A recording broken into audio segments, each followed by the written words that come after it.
Começando o contra-ataque. Parte 2. Como o rei feiticeiro havia mencionado anteriormente, a base do exército de libertação do Reino Sacro era uma caverna natural em uma montanha. Havia uma fonte subterrânea em um canto da caverna e, embora o teto não fosse muito alto, era muito espaçoso, o suficiente para um cavalo e uma carruagem entrarem. Além disso, cogumelos, que emitiam luz branca azulada brotavam ao redor, tinham cerca da metade da altura de um homem, de modo que não precisavam de outras fontes de luz. A razão pela qual sabiam deste lugar fora porque os paladinos tinham sido enviados aqui para exterminar o monstro que fizera desta localidade seu covil. Depois que fugiram para cá, eles reformaram o local e o dividiram em vários setores, cada um servindo a um propósito diferente. Eles até conseguiram fazer com que seus quartos de dormir parecessem quartos adequados. Eles cortaram as árvores ao redor da montanha, cada uma delas com cerca de 100 metros de altura, e fizeram móveis simples a partir delas.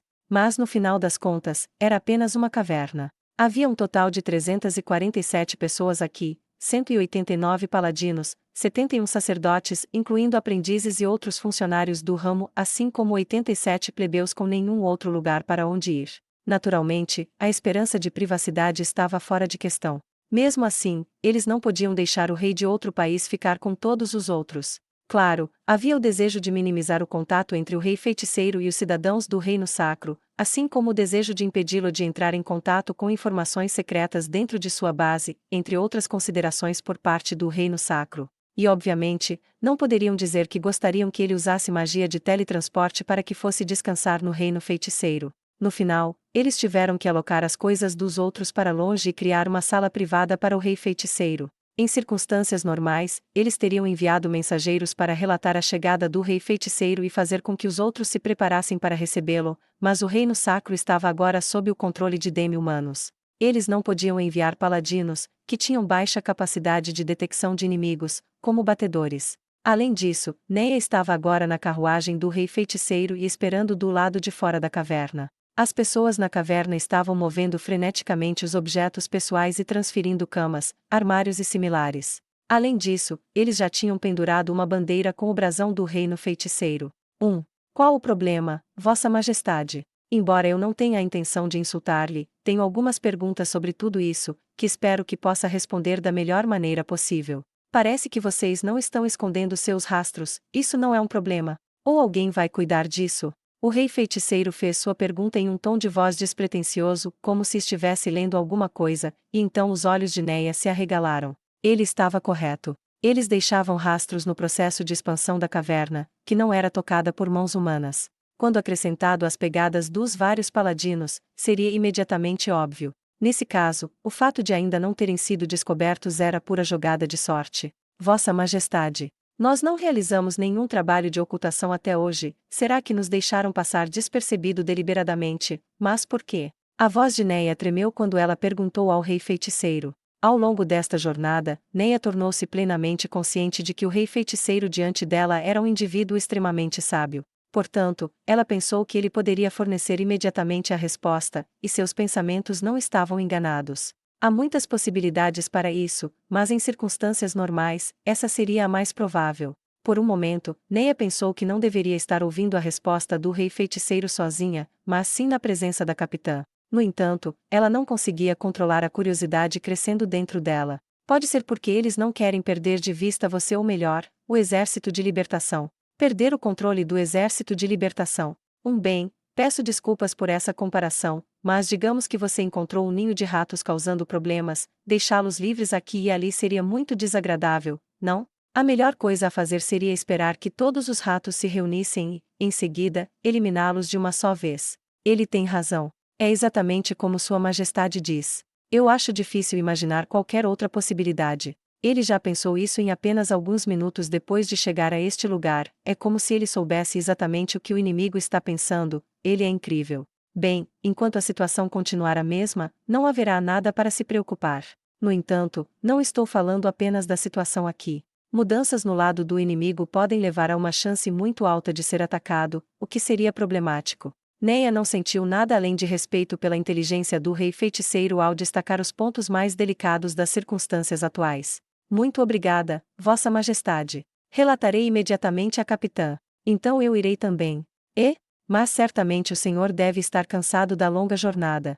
Nós preparamos uma sala para o senhor, não seria melhor descansar lá por um tempo? Já se esqueceu? Eu sou morto-vivo, se lembra? Eu não preciso descansar. Ele estava certo. Neia havia esquecido completamente isso. Os mortos-vivos, seres que não sentiam fadiga. Foi por isso que tentar fugir de um morto-vivo de velocidade comparável era muito difícil de acordo com as lições que ela aprendeu. Mesmo isso sendo de conhecimento comum, as experiências de Neia com o rei feiticeiro haviam destruído completamente sua percepção dos mortos-vivos. Às vezes, ela até se via pensando que ele era apenas um lançador de magia humano em uma máscara de crânio. Muitíssimo obrigada. Então, posso incomodá-lo para vir comigo. Mas é claro. E não há necessidade de me agradecer. Já que nós estamos aqui para derrotar o Jaldabaoth, devemos nos ajudar mutuamente. Embora ela soubesse que nós, neste caso, se referia ao reino sacro e ao rei feiticeiro, também poderia ser interpretado como falando sobre Neia e o rei feiticeiro. Isso fez Neia se sentir um pouco animada. Eventualmente, alguém bateu na porta da carruagem do lado de fora. Vossa Majestade, nós preparamos uma sala para o senhor. Neia abriu a porta. Quando o paladino do lado de fora viu o arco que Neia estava segurando, seus olhos se arregalaram de surpresa. Esta foi a primeira vez que ela trouxe o arco que receberá do rei feiticeiro do lado de fora da carruagem. Isso porque o rei feiticeiro não saíra da carruagem desde que lhe emprestara o arco. No final, ninguém mais tinha visto até agora. Ficou surpreso, né? Eu entendo como se sente. Esta não é uma arma que alguém deixaria uma escudeira carregar. Enquanto o paladino olhava de cima a baixo, Neia se virou para encarar a carruagem e fez uma reverência. Embora ela estivesse simplesmente olhando para o chão, depois de sentir que o rei feiticeiro havia descido, Neia levantou a cabeça e perguntou ao paladino: com licença, mas precisamos falar com a capitã Custódio, pode nos levar até ela? Sua Majestade manifestou o desejo de participar. Ah, sim, entendido. Então, por favor, me siga. O paladino, seguido pelo rei feiticeiro, e depois Neia, entrou na caverna. A iluminação branca-azulada dos cogumelos era arrepiante. Em lugares onde os cogumelos eram particularmente prolíficos, sombras monstruosas dançavam nas paredes nos espaços entre os cogumelos. Além disso, sua luz branca-azulada fazia com que ela parecesse um cadáver, mas, misteriosamente, ela não se importava com isso agora. Enquanto caminhavam pela caverna, ocasionalmente viam plebeus e sacerdotes, bem como paladinos o seguindo com os olhos. Eles deveriam ter ouvido tudo sobre ele através da capitã e os outros que tinham ido à frente deles, mas os presentes ainda não podiam deixar de olhar embasbacados para o rei feiticeiro. Isso é meio rude. O rei feiticeiro não ficaria bravo, não é mesmo? Afinal, ele era um governante muito gentil. No entanto, quanto mais gentis as pessoas eram, mais assustadoras elas costumavam ser quando ficavam com raiva. Deveria ela dizer-lhes que estavam sendo muito rudes, a fim de evitar tal acontecimento. No entanto, ela não podia falar com todos e cada um deles pessoalmente, e não era um problema que pudesse ser resolvido apenas com palavras. Afinal, para os cidadãos do Reino Sacro, para todos os vivos, os mortos-vivos eram fundamentalmente o inimigo. Contarei à capitã sobre isso depois. Bem, já é bom que eles não tenham sacado suas armas. De repente, Neia sentiu que o rei feiticeiro havia produzido um pedaço de papel e que ele estava olhando para as letras escritas nele. Embora Neia estivesse interessada no que estava escrito lá, ela não podia ver as letras devido à maneira como estavam escondidas em sua mão. Finalmente, eles foram levados para uma sala dividida por uma cortina suspensa, e os sons de uma ruidosa troca de opiniões vieram de dentro. Capitã Custódio, o rei feiticeiro e a escudeira Baraja chegaram. O interior ficou em silêncio. O papel na mão do rei feiticeiro desaparecera para lugares desconhecidos. Deixe-os entrar.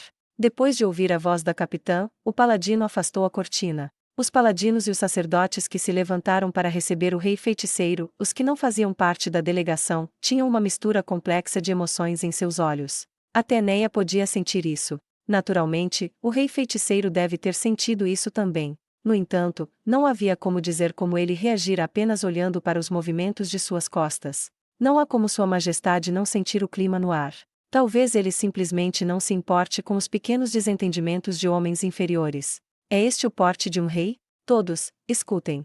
Diante de nós está Sua Majestade, o rei feiticeiro Ainzo Algon. Incapaz de ignorar a situação de nossa nação, ele veio aqui sozinho para nos ajudar. Vocês vão se referir a ele com todo o respeito. Depois que Remédios disse, todos na sala se curvaram para o rei feiticeiro. Quando todos levantaram a cabeça, o rei feiticeiro falou em tom grandioso. Saudações. Eu sou o rei feiticeiro, Ainzo Algon. Eu vim a esta terra para ajudá-los, não em nome da minha nação, mas em uma capacidade pessoal. Portanto, embora isso possa ser um pouco súbito, notei algumas coisas no meu caminho até aqui, então gostaria de buscar suas opiniões sobre o assunto. Por favor, permitam que minha seguidora explique. O rei feiticeiro se afastou, permitindo que Neia ficasse na frente dele. Peço licença a todos. Permita-me explanar o que Sua Majestade disse. Neia retransmitiu as indagações do rei feiticeiro para todos os presentes. Após o breve discurso, um silêncio pesado encheu a sala. Então, o que Sua Majestade propõe que façamos? Remédios dirigiu sua pergunta para Neia, que estava ao seu lado. Antes disso, quero saber o que pensa disso. Eu só vim lutar com Jaldabaoth, não para liderar todos vocês. Se eu acabar participando demais de suas sessões de planejamento estratégico, não acha que as coisas vão se tornar muito problemáticas depois de derrotar Jaldabaoth? Murmúrios se espalharam pela sala. Ou está dizendo que vai se subordinar ao meu comando? Nesse caso, também usarei os meios mais adequados para salvar esta nação. Essa deve ser a melhor maneira de fazer isso, não? Sua Majestade pode ser morto-vivo, mas tudo o que ele diz faz todo o sentido. Ele certamente respeitará qualquer acordo que façamos também. Agora, neste exato momento, se você quer salvar as pessoas que sofrem, dobrar o joelho para o rei de outro país por um tempo deveria ser a escolha certa a ser feita, não? A única que pode estar acima de nós é Sua Majestade Sagrada, a Rainha Sagrada. Lamentavelmente, não podemos aceitar ordens do rei de outra nação. No entanto, Remédios prontamente rejeitou a oferta. Você deveria estar disposta a fazer qualquer coisa para salvar as pessoas. Não é justamente por isso que pedimos ao rei de outra nação, ainda mais um rei tão incrível como este? Neia baixou a cabeça. Isso era para esconder as emoções escuras e enlameadas que ficavam no interior de seu coração. Podemos perguntar qual o curso de ação que Vossa Majestade tomaria em nossa posição. Se fosse eu, bem, a coisa lógica seria mover imediatamente sua base para um novo local. Não, um novo local. Todos na sala, incluindo Remédios, tinham um olhar angustiado no rosto. Isso porque eles não sabiam de nenhum outro lugar que fosse adequado como esconderijo. A julgar pela sua resposta, acho que não sabe. Nesse caso, precisam planejar suas operações futuras sob a suposição de que quanto mais rápido moverem seus homens, mais cedo o exército de Jaldabaoth atacará. Então, já que é tudo, vou me retirar para a minha sala. Assim que Neia estava prestes a segui-lo, o rei feiticeiro estendeu a mão para detê-la. Perdoe-me, mas gostaria que você ficasse aqui e ouvisse a opinião dos outros em meu nome, senhorita Baraja. Entendido, Vossa Majestade. Embora ele não a reconhecesse como uma de suas pessoas, parecia que o rei feiticeiro a estava tratando como uma substituta para si mesmo.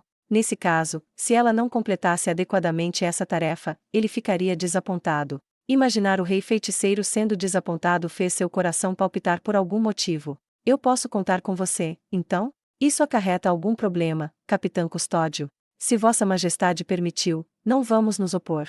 Depois de ouvir isso, o rei feiticeiro virou-se para sair com o paladino designado para ser seu guia. Depois que ele desapareceu em uma curva, um sacerdote falou: Então esse é o tal do rei feiticeiro, Capitão Custódio. Será que vai ficar tudo bem? Espero que a cura não seja pior que a doença. Isso seria muito problemático. Pensava o mesmo. Beber o veneno no futuro para escapar da agonia do presente, não é isso que os indigentes fazem. Já falamos sobre isso antes, não? Não me faça repetir. O veneno já está em nossa boca. Sem usar Sua Majestade, eles não vão se dirigir a ele com respeito. Neia ficou irritada com a dramática mudança de atitude que demonstraram no momento em que o rei feiticeiro se foi. Se alguém entendesse a atitude dos cidadãos do reino sacro para com os mortos-vivos, então a atitude deles era apenas para ser esperada. Pelo contrário, era o desagrado de Neia que era normal. Por que ela se sentia infeliz com isso? Bem, ele ainda é útil agora, estamos de mãos atadas, e nós vimos concretamente como ele pode nos ajudar, mas como sacerdotes, podemos ter problemas para neutralizar esse veneno, não. O que quer dizer, ser útil? Alguém percebe um erro que cometemos e até fornece uma solução, e em resposta não são apenas ingratos, mas ainda pensam em como usá-lo. Ah, então é isso. O que eu sinto na presença de Sua Majestade é algo que o reino sacro agora não tem, um senso de integridade. É por isso que me sinto assim. Quanto de sua bondade ela recebeu? Depois de compartilhar uma carruagem com ele, ela teve a chance de perceber o fato de que, apesar de ser um dos mortos-vivos, o rei feiticeiro demonstrou ser um rei digno de respeito. Portanto, o que ela sentia por essas pessoas seria mais precisamente denominado como pena. A propósito, escudeira Baraja, o que é esse arco que você está carregando? Ah, sim. Sua Majestade disse que me emprestaria essa arma enquanto durasse a minha missão. Posso dar uma olhada nisso, escudeira Baraja? Eu gostaria de ver se o arco está encantado com qualquer magia sinistra. O sacerdote estendeu a mão para ela. Normalmente, ela teria entregado a ele. Contudo, peço perdão, mas terei que recusar. O sacerdote ficou aturdido. Era um rosto que dizia que ele não esperava ter seu pedido negado. Esta é uma arma que recebi de Sua Majestade para proteger sua pessoa. Não permitirei que saia de minhas mãos. Ela não permitiria que alguém que só pensasse em usar um aliado o tocasse nem por um único momento. Neia abaixou a cabeça enquanto respondia, para não deixar os outros verem que a raiva em seu coração queimava em seus olhos. Capitão Custódio, qual é o significado disso? Escudeira Baraja, entregue o arco. Está sugerindo que não se importa se eu relatar isso a Sua Majestade. O ar na sala congelou. Basta. Compreendo. Vamos continuar a conversa. Pelo menos eles ainda sabem que entrarão em problemas se Sua Majestade descobrir. Antes disso, Capitão Custódio, não seria melhor deixar a escudeira Baraja retornar ao lado do rei feiticeiro dono? Neia notou um dos sacerdotes olhando para o arco por um momento. Neia entendeu o significado que ele estava tentando transmitir, mas apesar da raiva que fervia em seu coração, ela não deixou transparecer suas palavras ou ações.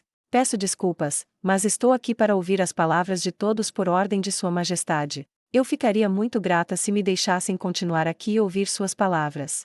De fato é verdade, Gustave, o que você acha que devemos fazer? Sua Majestade disse isso na frente de todos nós. Se a deixarmos agora, provavelmente causará mais problemas no futuro. Verdade. Então, vamos deixá-la permanecer. Deveria mesmo discutir isso na frente da pessoa em questão? Enquanto Neia pensava isso, ela se curvou em silenciosa gratidão. E então, considerando o que o rei feiticeiro disse, o que devemos fazer? Alguém tem alguma ideia sobre deixar este lugar e procurar um novo refúgio? Talvez alguém com as habilidades de Ranger de seu pai, Pavel, possa encontrar um lugar para essas pessoas ficarem por longos períodos. No entanto, não havia ninguém assim aqui. O rei feiticeiro, Sua Majestade disse anteriormente que, se não fizermos nada, Jaldabal também não fará nada. Nesse caso, por que não procurar um novo lugar antes de agir? Essa sugestão, feita por um dos paladinos, encontrou aprovação dispersa. No entanto, Neia sabia muito bem que resolver o problema não adiantaria nada. No final, tudo o que isso faria seria causar uma pilha de problemas no futuro. O problema não é apenas encontrar um novo lugar, mas também a questão das provisões. Ainda estamos no inverno, então a comida é fácil de preservar, encontrar o suficiente para nos ajudar durante toda a estação não é fácil. Mesmo que não tenhamos garantido a cooperação do reino, não devemos pelo menos comprar alguma comida deles. Isso não ajudaria as coisas. Infelizmente, os preços estão inacreditavelmente altos no lado do reino. Além disso, mesmo que conseguíssemos comprar a comida, precisaríamos de uma quantidade enorme para sustentar essa quantidade de pessoas por vários meses, então seria muito difícil transportá-la. Vice-capitão Dono, eu entendo o que está tentando dizer. Mas sem alimento, não podemos fazer nada. No final, precisamos de alguma maneira de obter rações do sul, não? Ou talvez mudar a nossa base para mais perto do litoral, para que possamos importar do reino. Infelizmente, não temos fundos para isso e não recebemos uma boa resposta dos mercadores do reino. Em como fazer para adquirir isto do sul? Gustave sorriu amargamente ao responder. Provavelmente ainda não perceberam que o perigo está se aproximando deles. Nossa marinha está sendo lentamente desgastada. É como se estivessem apertando a corda em nosso pescoço a cada dia que passa.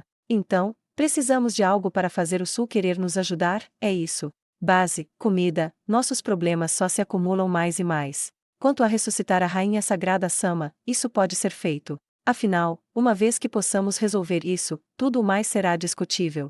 Infelizmente, de acordo com o que aprendemos com a Rosa Azul, até mesmo uma magia de 5º nível terá dificuldade em funcionar sem cadáver ou se estiver muito danificado. Podemos contar com o poder de Sua Majestade. Você quer pedir emprestado o poder dos mortos? As coisas são o que são, o que mais podemos fazer?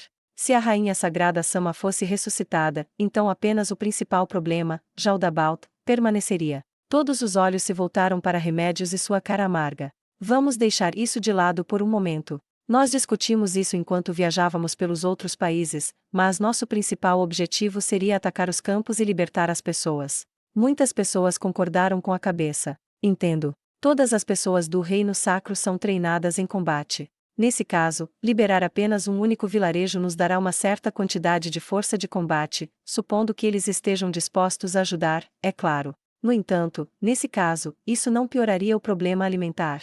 É por isso que estou dizendo que devemos atacar os campos. Deverá haver comida lá. Faz todo sentido. Essa é a nossa capitã Custódio. Remédio sorriu ao ouvir um dos paladinos dizer isso. No entanto, os olhos de Néia estavam frios quando ela olhou para os olhos presunçosos de Remédios. Afinal, ela sabia de quem vinha essa sugestão. Além disso, com a ajuda do povo, continuaremos atacando e liberando os campos em vários locais.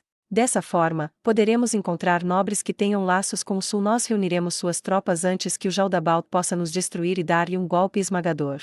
Isso deve impedi-los de fazer qualquer coisa também. Entendo. Desta vez, houve mais vozes de acordo. Nós vamos começar com isso então. Nesse caso, escudeira Baraja, retransmita isso para o rei feiticeiro. Por favor, espere, capitã. Eu sinto que seria melhor se eu contasse a ele pessoalmente. Seria a cortesia básica mostrar isso ao rei de uma nação ao informá-lo sobre nossas operações. Gustavo estava certo, mas por alguma razão, algo parecia errado. No entanto, Néia não podia se opor a isso sem saber realmente suas intenções. Muito bem. Faça isso então. Conto com você. Entendido.